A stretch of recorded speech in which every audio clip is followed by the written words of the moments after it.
ഉറങ്ങുന്ന ഔസേപ്പിതാവിനോടുള്ള പ്രാർത്ഥന. യേശുവേ നന്ദി, യേശുവേ സ്തുതി, യേശുവേ സ്തോത്രം. ഹല്ലേലൂയ. Praise the Lord. എൻ്റെ മധ്യസ്ഥനായ ഔസേപ്പിതാവേ, അങ്ങയുടെ സംരക്ഷണം എത്ര വലുതാണെന്നും എത്ര ശക്തമാണെന്നും ഞാൻ അറിയുന്നു. ദൈവത്തിൻ്റെ സിംഹാസനത്തിന് മുമ്പിൽ എൻ്റെ എല്ലാ ആവശ്യങ്ങളും ആഗ്രഹങ്ങളും സമർപ്പിക്കണമേ. അങ്ങയുടെ ശക്തമായ മധ്യസ്ഥതയാൽ അങ്ങയുടെ പരിശുദ്ധ പുത്രൻ വഴി എനിക്ക് അനുഗ്രഹങ്ങൾ ചൊരിയണമേ. ഏറ്റവും സ്നേഹമുള്ള പിതാവേ, അങ്ങ് എന്നോട് കാണിക്കുന്ന സ്നേഹത്തിന് ഞാൻ എന്നും നന്ദിയുള്ളവനായിരിക്കും.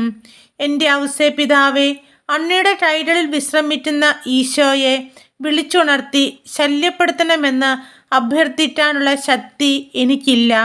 പകരം എൻ്റെ നാമത്തിൽ അവനെ മെല്ലെ സ്പർശിച്ച് അവൻ്റെ നെറുകയിൽ എനിക്ക് വേണ്ടി ചുംബിക്കണമേ. എൻ്റെ മരണസമയത്ത് ഈ ചുംബനം എനിക്ക് തിരിച്ചു നൽകണമെന്ന് അവനോട് അഭ്യർത്ഥിക്കണമേ. നല്ല മരണത്തിൻ്റെ മധ്യസ്ഥ, ഞങ്ങൾക്ക് വേണ്ടി പ്രാർത്ഥിക്കണമേ. ആമേൻ.